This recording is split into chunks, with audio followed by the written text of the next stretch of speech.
Stay tuned after the news for a short Black History Month video.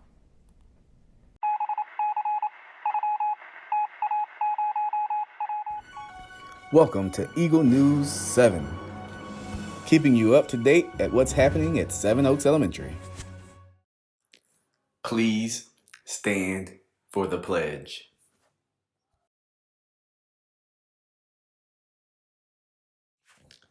I pledge allegiance to the flag of the United States of America and to the republic for which it stands, one nation, under God, indivisible, with liberty and justice for all.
Hi, I'm Ellie from Miss Ashley's class. And I'm Ian from Miss Ashley's class. Welcome to Eagle News 7.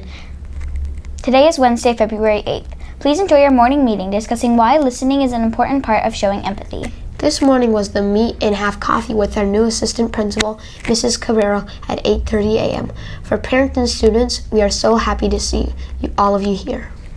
Remember, we have family night tonight at Texas Roadhouse from 3 p.m. to 10 p.m. We look forward to seeing you there.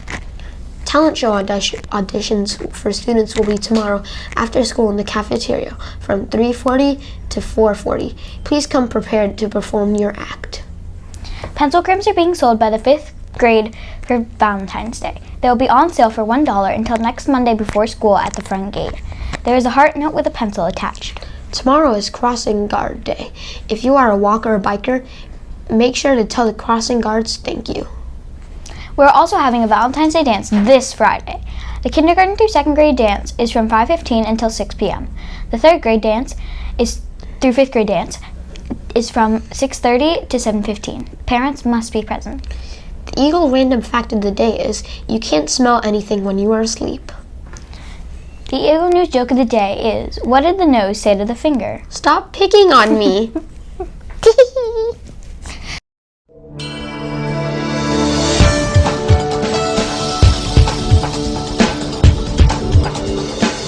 Today's weather will be sunny with a 10% chance of rain. The high is 81 degrees and the low is 55 degrees. Today's lunch choices are entrees, PB&J to-go box, yogurt dipper box, crispy chicken bites with pretzel bites. The vegetables are sweet savory fries and garden side salad. The fruits are fresh sliced apples, strawberry craisins, and as always, 100% fresh fruit juice.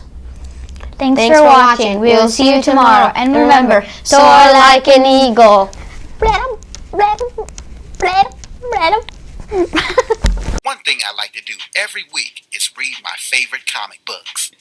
Don't get me wrong, I like to read other books too, but I love reading comic books and seeing what my favorite superheroes are up to.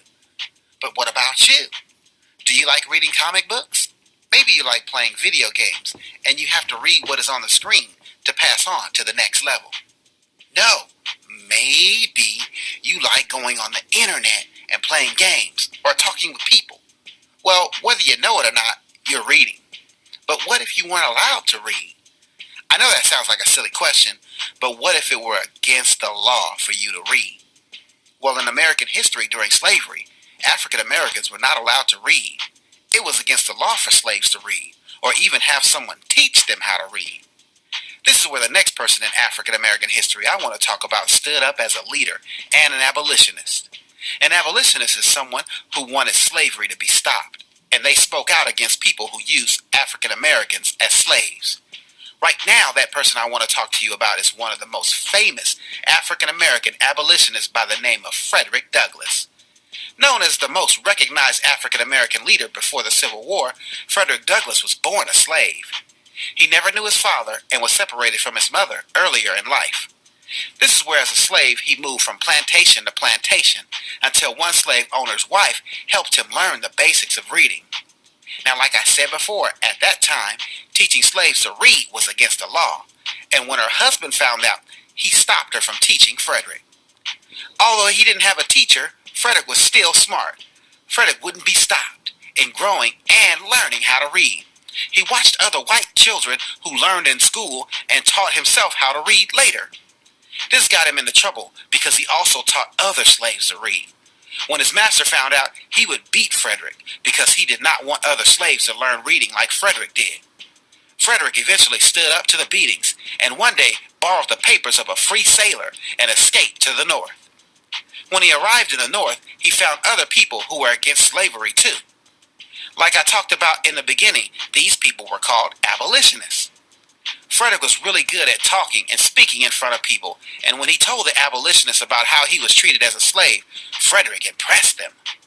Frederick later wrote a biography about his life. The biography told about everything that he went through in life. Many people read Frederick's biography, but this put him in danger because he was afraid that his master from the South would come to the North and capture him knowing he had escaped. This caused Frederick to escape to Britain. He would return years later once he had made enough money to purchase his freedom. Upon arriving back, Frederick spoke out during the Civil War. When it came to Frederick Douglass, he had respect all the way to the White House. Think about it like this. The president today is Barack Obama. Wouldn't it be cool if you could talk to Obama and he would listen to you? Well, Frederick Douglass had the ear of another famous president who would listen to him. That's right, Frederick Douglass gave advice to President Abraham Lincoln. Frederick convinced Lincoln to give more weapons to African Americans to help fight with the Union soldiers in the Civil War. Now, being a great leader in history, Frederick spoke out against the poor treatment of African Americans in the United States. Many looked at Frederick's life and thought, why didn't he just escape slavery and live out his days in peace as a free man? But that wasn't in the cards for Frederick. This was something that he knew he couldn't do and was not acceptable to just go out and live a free life while others were being treated poorly. So for standing up and speaking out against slavery and the poor treatment of African Americans, Frederick Douglass will always be one of the greats in African American history. Level up, level up, level up, level up, level up, level up, level up, level up, level up, level up. 5, 4, 3, 2, 1, watch me.